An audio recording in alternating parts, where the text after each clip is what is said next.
नमस्कार, आप देख रहे हैं जनता टीवी और अब जनता टीवी के इस खास कार्यक्रम सीधा सवाल में आज हम बात करेंगे उन मुद्दे पर जो हर आदमी के लिए बहुत जरूरी है, यानी कि सेहत।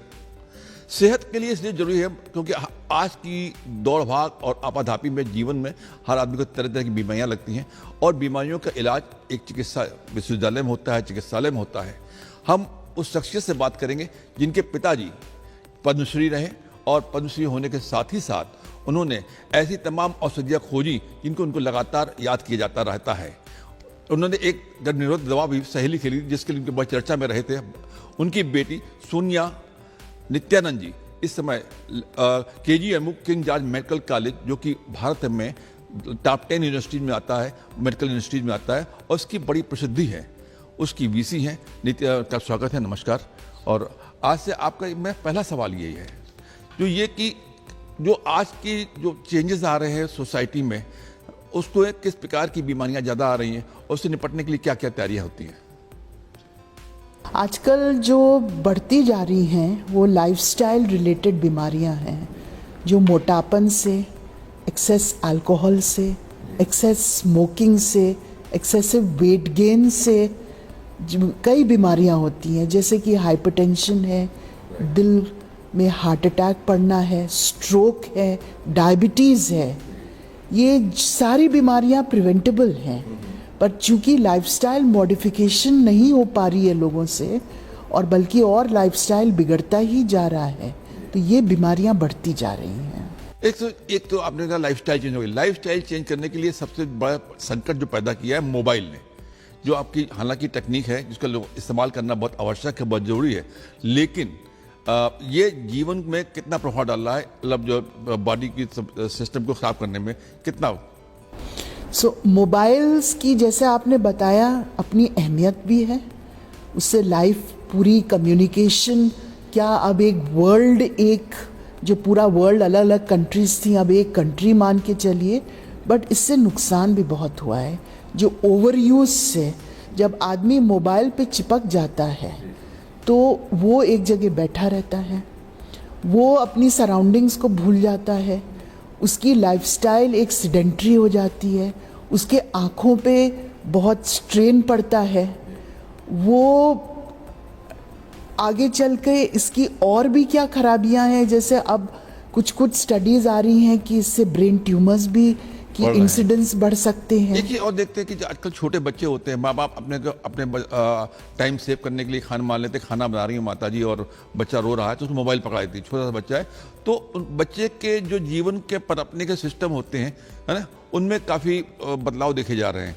तो आपकी स्टडी क्या कहती है इसमें? बिल्कुल सही आप कह रहे हैं कि उसकी डेवलपमेंट, उसके ब्रेन की जो डेवलपमेंट है वो भी प्रॉपर नहीं होती है, क्योंकि उसका पूरा ध्यान जो है केवल मोबाइल में चीज़ें देखने पे होता है, यूट्यूब पे देखने, स्पेशली यूट्यूब पे देखने के। तो जो एक डेवलपमेंट होता है बच्चे का वो भी अलग किस्म से होता है। क्या ये बात सच है कि 95 के बाद जब बच्चे पैदा हुए हैं, 95 यानी कि जब मोबाइल धरती पे आ गया, उसके बाद के बच्चे परिवार से कम जुड़ रहे हैं, इंडिविजुअल अपने स्वास्थ्य, अपने लाभ, अपने स्वार्थ के लिए ज़्यादा, कुछ ऐसी कुछ है भी ऐसा? बिल्कुल आप सही कह रहे हैं। जो फैमिली वैल्यूज़ हैं, जो सोसाइटल वैल्यूज़ हैं, जो होनी चाहिए, जो संस्कार होने चाहिए हैं, वो अब वैसे नहीं है।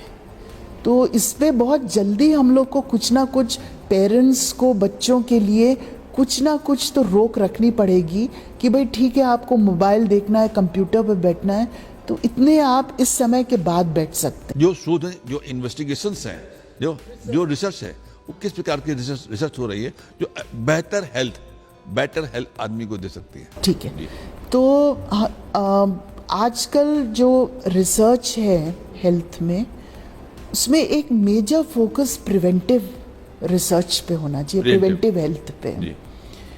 क्यों बीमारी हो जब हम उसको प्रिवेंट कर सकते हैं। इसका सबसे बढ़िया एग्जाम्पल है सर्वाइकल कैंसर वैक्सीन। चूँकि इसमें शोध हुआ और पता चला कि cervical cancer human papilloma virus के कुछ स्ट्रेन से होता है, उस पर फर्दर रिसर्च हुआ और उसकी वैक्सीन डेवलप हुई जो ऑलमोस्ट 95% इफेक्टिव है। सो और वो राइट एज ग्रुप में देने से 95% इफेक्टिव है। तो इस प्रकार का हम लोग का प्रिवेंटिव मेडिसिन को लेके शोध होना चाहिए। आप लोग इस प्रकार के शोध नहीं कराते हैं क्या? जब मैं याद है कि एपीजे कलाम में एक बार लखनऊ आए थे, उन्होंने डॉक्टरों से अपील की थी कि डॉक्टर लोग भी कंप्यूटर साइंस पढ़ें ताकि उसमें इस बात की खोज कर सके कंप्यूटर के थ्रू, जो उन्हें सीधे मेडिकल साइंस में दिक्कतें आती हैं उसको मैं खुद कर सकें।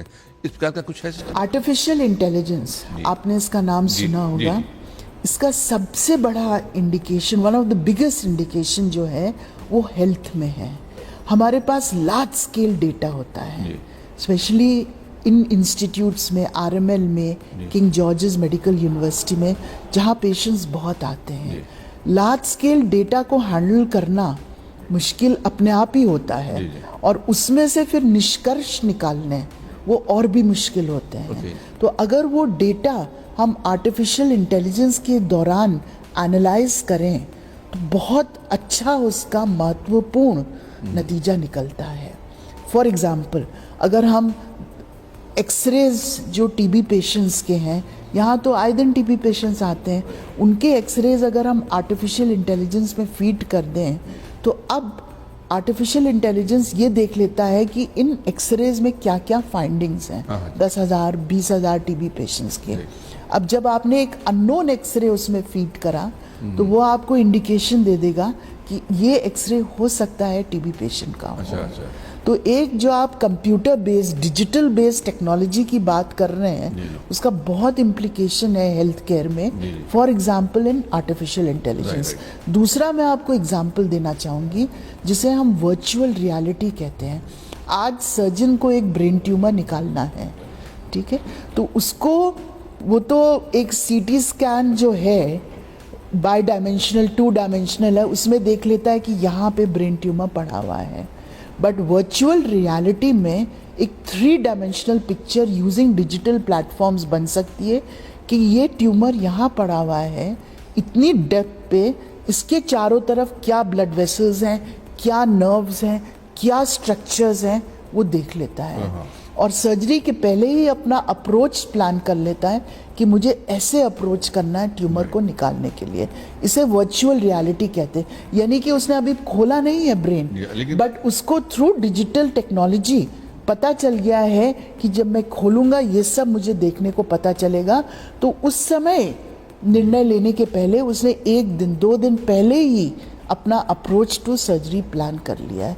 सो दिस इज द वे आज health care services and medicine are going using digital technology. एक तो आपने एक बात की कि मरीजों की संख्या बढ़ रही है, तो हम बात करते हैं मरीजों की संख्या पे। तो जो मरीजों की संख्या बढ़ रही है, उनका क्या ऐसा इलाज है कि मरीजों को बढ़ती हुई मरीजों की संख्या पे उनको बेहतर इलाज मिल सके? एक तो हम लोग जैसे कोविड में इंडिया ने दिखा दिया है कि हम लोग कोविड को कितना बढ़िया हमने कोविड पैंडेमिक को संभाला है, probably one of the best in the world. So it was through organisation, हर लेवल पे ऑर्गेनाइजेशन हुआ, सेंट्रल कमांड सेंटर सेटअप हुए, किस अस्पताल में कौन सा बेड अवेलेबल है पूरा मैप आउट हो जाता था। तो जब पेशेंट कोविड का आता था, डिपेंडिंग कि वो कितना बीमार है उस सेंटर उसको अलॉट हो जाता था। तो अगर हमें ज़्यादा से ज़्यादा मरीज़ों का इलाज करना है तो 2 चीज़ें हैं।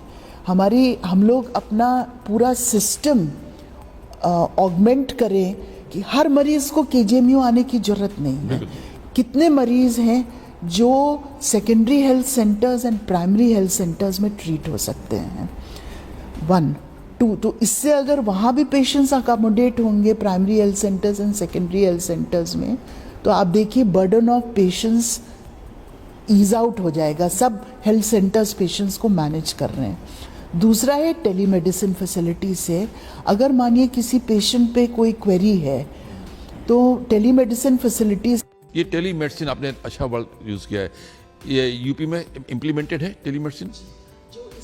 जी, जो इसका एडवांस सेंटर है टेलीमेडिसिन का, वो एसजीपीजीआई में है। जैसे केजीएमयू इतना बड़ा नाम है, उसकी मतलब वीसी है, अब क्योंकि यहाँ पे पेशेंट्स की पूरे उत्तर प्रदेश की मार यहीं पे आ जाती है, इतना बड़ा स्टेट है, 25-30 करोड़ की आबादी वाला। तो ऐसी स्थिति में इसका एक्सपेंशन का क्या प्लान है आपका? एक्सपेंशन, आप जानते हैं केजीएमसी की, जब केजीएमयू की सबसे बड़ी प्रॉब्लम है स्पेस, ओवरक्राउडेड है, कंजेस्टेड है। तो अब जो यूपी गवर्नमेंट है उन्होंने निर्णय लिया है, और ये चीज़ धीरे धीरे आगे बढ़ रही है, कि अक्रॉस द रोड एक बहुत बड़ा गवर्नमेंट कॉलेज है, गर्ल्स गवर्नमेंट कॉलेज, और उसी में संस्कृत विभाग का भी एक सेटअप है। तो उन्होंने ये निर्णय लिया है, इसकी कई मीटिंग्स भी हो चुकी हैं चीफ सेक्रेटरी की अध्यक्षता में, कि वो ज़मीन हम लोग को मिल जाएगी। तो उसमें काफ़ी करीबन आई थिंक ऑलमोस्ट 5 एकड़ का लैंड है वो। तो एक तो वहाँ एक्सपेंशन कर सकते हैं।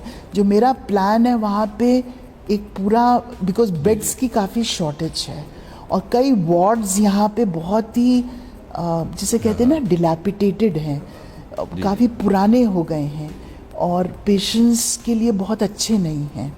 तो वहाँ पे एक पूरा नया हॉस्पिटल बनाने के लिए जो मल्टी स्टोरीड होगा, तो एक तो वहाँ से काफ़ी बेड्स हम अपना जो क्लिनिकल फैसिलिटी है वो एक्सपैंड कर सकते हैं। फिर जो यहाँ से खाली होगा एरिया, उसको फिर पूरा रेनोवेट करके उसमें कोई advance research centres of excellence हम बना सकते हैं। ये जो नया लखनऊ बन रहा है, नया लखनऊ, जो कि आपसे अब देखना किसी से लखनऊ एक्सपेंड कर रहा है, उस साइड के पेशेंट्स के लिए मेडिकल कॉलेज तक पहुंचना बड़ा मुश्किल होता है, लंबी दूरी तय करनी पड़ती है।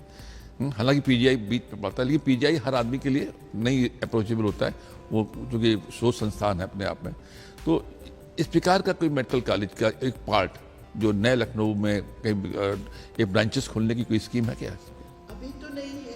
अभी तो नहीं है, पर हम लोग इस डायरेक्शन में ज़रूर सोच रहे हैं कि अगर हमारा कोई ऐसा और सेंटर हम लोग को ज़मीन मिल जाए नए लखनऊ की तरफ, जहाँ पर एक अपना हम लोग सेंटर बना सकते हैं और उससे लिंक हो सकते हैं। पर फिलहाल तो अभी इस ज़मीन की बात हुई है, ऑलमोस्ट फाइनल हो गया है। इसके साथ साथ जो क्वीन मैरी हॉस्पिटल है, उसके पीछे भी एक केजीएमयू की ज़मीन है जो दुकानदारों ने कब्जा किया हुआ है। तो वो केस एटलीस्ट लोकल कोर्ट में तो वो लोग हार गए हैं। तो अगर वो भी ज़मीन मिल जाएगी, वो अनदर 3 to 4 एकड़ ज़मीन है, तो वहाँ पे हम अपना मैटरनल एंड चाइल्ड का एडवांस सेंटर बना सकते हैं, एक dedicated centre for mothers and children, you know. And नए लखनऊ में भी हम लोग एक्सप्लोर कर रहे हैं कि अगर हमें ज़मीन मिल सकती है तो हम लोग डेफिनेटली चाहेंगे। आप क्योंकि पूरा परिवार, आप पूरा खानदान जो आपको जिस तरीके चिकित्सीय और शोध संस्थानों में लगा रहा है, अब आप और क्या करना चाहती है? आखिरी सवाल है आपसे। एक्चुअली इंस्टीट्यूशंस जो होते हैं, हम चाहते हैं कि केजीएमयू एक इंस्टीट्यूट ऑफ एक्सेलेंस बने, ऑफ जिसे कहते हैं ना, ऑफ एमिनेंस बने, उस लेवल पे आ जाए। ऑलरेडी संस्थान को NAC A+ ग्रेडिंग मिल चुकी है, जैसे आप बता रहे हैं टॉप 10 मेडिकल यूनिवर्सिटीज़ में है। तो शोध जो रिसर्च है उसका स्टैंडर्ड यहाँ पे और हायर जाए, क्योंकि institutions are known world over by their research output.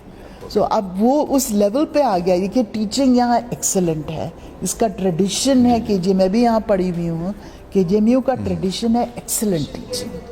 Patient care में तो खैर आगे है ही, इतना मासेस का पेशेंट केयर है, तो अब रिसर्च में भी इसके स्टैंडर्ड्स हायर अप आ जाएं।